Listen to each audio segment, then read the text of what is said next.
Existe uma página da Bíblia que quase ninguém lê em voz alta. Não é uma página de milagre. Não é uma página de cura. É uma página de sangue. Sangue de crianças. Bebês de colo, arrancados dos braços de suas mães, numa pequena cidade chamada Belém. E sob essa página paira uma pergunta que muita gente sente no coração, mas tem medo de pronunciar. Se Deus é bom, se Deus é todo-poderoso, porque Ele deixou aquilo acontecer? Talvez você já tenha ouvido alguém usar essa história para tentar provar que Deus não existe. Ou que, se existe, não se importa. Talvez você mesmo já tenha olhado para o sofrimento do mundo, uma criança doente, uma tragédia sem sentido, uma dor que ninguém merecia, e tenha sussurrado essa mesma pergunta: onde Deus estava? Hoje, eu não vou te dar uma resposta fácil. Porque essa pergunta não merece resposta fácil. O que eu vou fazer é te levar de volta àquela noite, àquela cidade, àquele rei.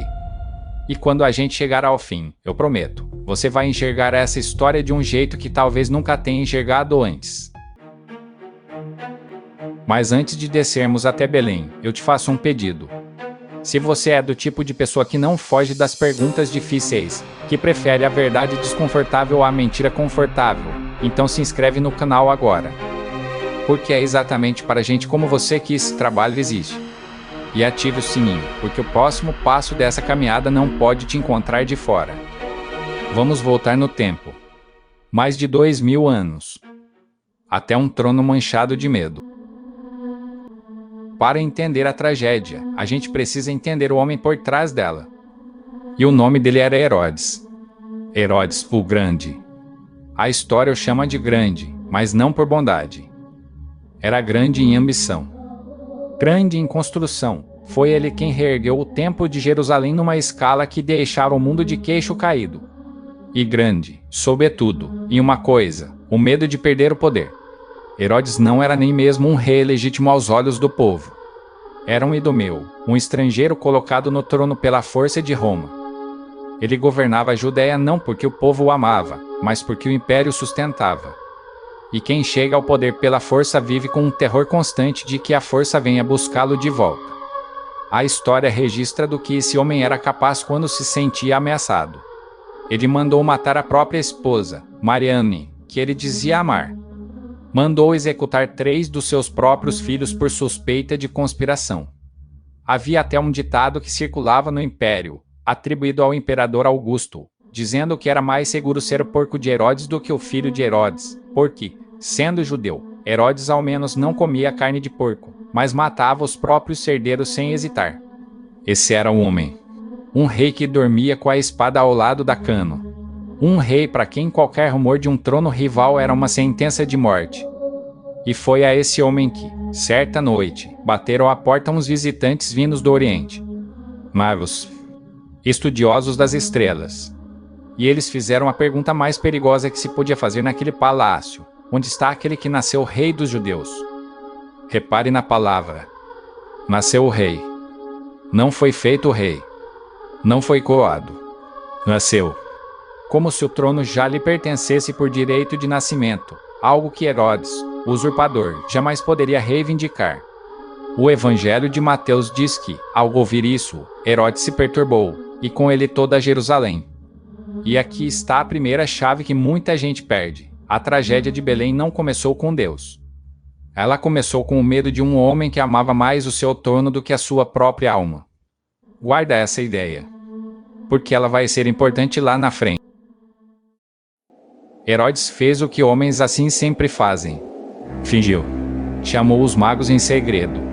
Perguntou exatamente quando a estrela havia aparecido. E pediu, com voz mansa, que eles voltassem e lhe contassem onde o menino estava, para que eu também vá adorá-lo, disse ele. Mentira. Ele não queria adorar. Queria localizar para destruir. Mas os magos foram avisados em sonho a não voltar. E partiam por outro caminho. E quando Herodes percebeu que tinha sido enganado, a Bíblia usa uma palavra terrível: ele se enfureceu. A fúria de um homem acuado é a coisa mais perigosa que existe, porque ela não distingue o inocente de culpado. Ela só quer eliminar a ameaça. Então veio a ordem. Mateus, capítulo 2, versículo 16. Vendo-se iludido pelos magos, Herodes irou-se profundamente e mandou matar todos os meninos de 2 anos para baixo, em Belém e em todos os seus arredores, conforme o tempo que cuidadosamente indagara dos magos. Pensa no que isso significa na prática. Soldados entrando casa por casa. Numa cidade pequena. Mães escondendo filhos. Pais sendo afastados à força. O choro. O silêncio que vem depois do choro. Mateus, então, cita o profeta Jeremias para descrever aquilo. Vós se ouviu em Ramá, pranto e grande lamento. Raquel chorando seus filhos, e não querendo ser consolada, porque já não existem. Raquel chorando.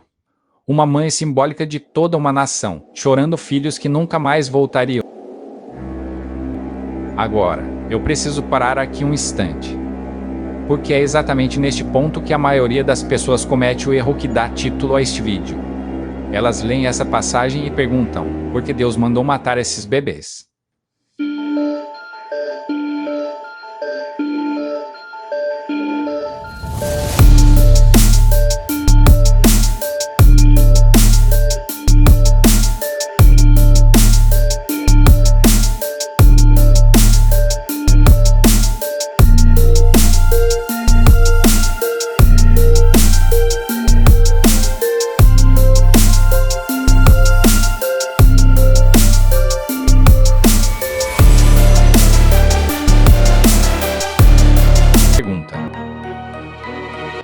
Se esse tipo de distinção está fazendo a sua cabeça girar de um jeito bom, se você está sentindo aquela vontade de entender mais fundo, faz um favor a você mesmo e a alguém que você conhece. Compartilhe esse vídeo com aquela pessoa que vive te mandando perguntas difíceis sobre fé. Ela precisa ouvir isso. E você vai gostar de conversar com ela depois. Vamos descer mais fundo. Então a gente já estabeleceu, Deus não ordenou a morte dos bebês. Mas aí surge a pergunta mais honesta, a que realmente incomoda. Está bem. Deus não mandou. Mas ele podia ter impedido. Por que não impediu? Essa é a pergunta verdadeira. E ela tem um nome. Os filósofos e teólogos a chamam de o problema do mal, ou teodiceia. É a tentativa de entender como um Deus bom e poderoso pode coexistir com o sofrimento dos inocentes. E aqui eu vou ser honesto com você. Porque você merece honestidade. Essa pergunta é tão antiga quanto a humanidade. O livro de Jó, escrito possivelmente mais de 1000 anos antes de Cristo, já lutava com ela. Os salmos gritam com ela. Até quando, Senhor? Abacuque protesta, porque me fazes ver a iniquidade. A Bíblia não foge dessa pergunta. A Bíblia a coloca na boca dos seus maiores heróis. Então quem te disser que ter essa dúvida é falta de fé, está enganado. As escrituras estão cheias de gente fiel fazendo exatamente essa pergunta. Mas vamos pensar com cuidado. Porque existe uma armadilha lógica escondida aqui. Quando a gente pergunta por que Deus não impede o mal, o que a gente está pedindo, no fundo, é porque Deus não tira a liberdade das pessoas. Pense bem. Herodes escolheu. Ninguém o forçou. Ele tinha um trono, tinha um medo, tinha um orçamento de crueldade que vinha acumulando há décadas. Para Deus impedir Belém, ele teria que ter feito o quê? Paralisar a mão de cada soldado. Apagar o pensamento da cabeça de Herodes. Transformar todo ser humano numa marionete incapaz de fazer o mal. E aqui está o ponto que quase ninguém considera. Um mundo onde ninguém pode fazer o mal é também um mundo onde ninguém pode fazer o bem de verdade. Porque o amor que não pode ser recusado não é amor, é programação. A bondade que não tem alternativa não é virtude, é mecânica. No instante em que Deus decide criar seres genuinamente livres, capazes de amar de verdade, ele também abre, necessariamente, a porta para que esses mesmos seres escolham o ódio. A liberdade que permite um Francisco de Assis é a mesma liberdade que permite um Herodes. Não dá para ter uma sem arriscar a outra. Isso não torna o mal menos doloroso, mas muda quem é o responsável. O dedo que aperta o gatilho do mundo é humano. Sempre foi. Esse pensamento, o que os teólogos chamam de a defesa do livre-arbítrio, desenvolvida por mentes como Agostinho há mais de 1600 anos e refinada por filósofos até os nossos dias, não resolve toda a dor. mas ele realoca a culpa para onde ela pertence. Se até aqui essa conversa está mexendo com você, eu quero que você saiba, tem muito mais por vir neste canal. Histórias que ninguém conta. Perguntas que ninguém responde. Ativa o sininho das notificações para não perder, porque o algoritmo nem sempre te avisa, mas o sininho avisa. Mas ainda não terminamos, porque ainda falta a parte mais difícil. Eu sei o que você está pensando, porque é o que eu penso também. Tudo bem, Herodes é o culpado. Tudo bem, a liberdade humana explica o mal. Mas e as crianças? Elas não escolheram nada. Elas não tiveram livre-arbítrio nenhum. Elas só morreram. Onde está a justiça nisso? E aqui eu não vou te dar um truque de retórica. Vou te dar o que a fé cristã realmente oferece, que não é uma explicação que apaga a dor, mas uma esperança que atravessa. A primeira coisa é essa: na visão bíblica, a morte daquelas crianças não foi o fim da história delas. Esse é o ponto que o ateísmo não consegue oferecer e que mais ninguém pode prometer. Se a morte é o ponto final absoluto, então sim, aquelas crianças foram simplesmente apagadas, e não há consolo possível. Mas se existe vida além desta, se aqueles pequenos foram acolhidos numa presença onde, segundo o próprio Jesus, o reino dos céus pertence aos que são como eles, então o que Herodes interrompeu na terra, Deus continuou na eternidade. A igreja primitiva entendeu isso de um jeito impressionante. Ela passou a chamar aquelas crianças de os santos inocentes. Os primeiros mártires. Crianças que morreram, sem saber, no lugar de um rei que ainda nem podia falar. Elas se tornaram, na memória cristã, as primeiras pessoas a derramar sangue por causa de Cristo, antes mesmo de Cristo derramar o seu. E há uma ironia profunda aqui, que muda tudo. Você reparou? Herodes queria matar um menino. No seu desespero, matou muitos. Mas o único que ele realmente queria atingir, Jesus, escapou. Avisado em sonho, José fugiu com Maria e o menino para o Egito. O plano de Herodes falhou completamente no seu objetivo central. O mal foi real. O sofrimento foi real. Mas o mal não venceu. Ele nunca alcança o que mais deseja destruir. E aquele bebê que escapou de Belém. 30 e poucos anos depois, ele subiria voluntariamente a uma cruz. O rei que fugiu da espada de Herodes na infância entregaria o próprio corpo à violência dos homens na vida adulta. E é aqui que a fé cristã diz algo que nenhuma outra cosmovisão diz. Deus não respondeu ao problema do sofrimento com uma explicação. Ele respondeu entrando nele. O Deus cristão não é um observador distante, sentado num trono confortável enquanto o mundo sangra. É um Deus que desceu. Que nasceu numa cidade insignificante. Que foi caçado desde o berço. Que chorou diante de um túmulo. Que sentiu na própria carne a tortura, o abandono e a morte. Quando você pergunta onde Deus estava quando as crianças morreram, a resposta cristã é desconcertante. Ele estava entre as crianças marcadas para morrer. Ele era uma delas. Isso não torna a dor menor, mas torna a dor acompanhada. E há uma diferença infinita entre sofrer sozinho e sofrer ao lado de alguém que conhece a sua dor por dentro.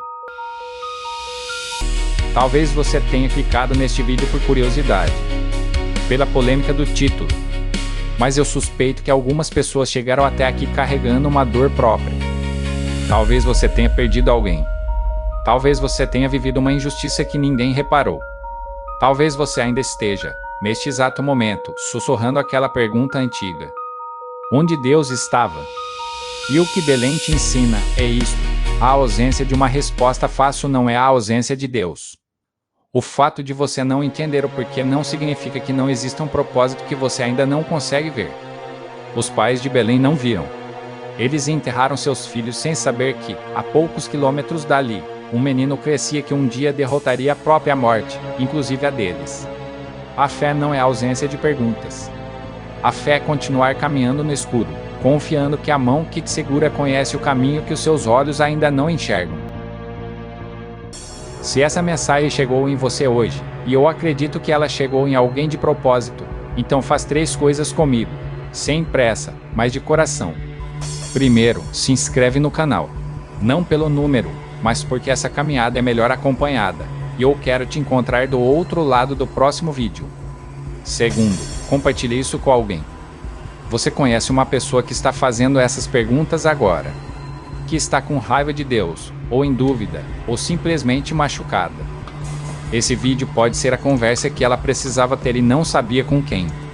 E terceiro, deixa o sininho ativado, porque o que vem por aí precisa te alcançar. E nos comentários, eu te deixo uma pergunta, e eu leio cada resposta. Onde você estava quando começou a fazer as perguntas difíceis sobre a fé? E o que te trouxe de volta?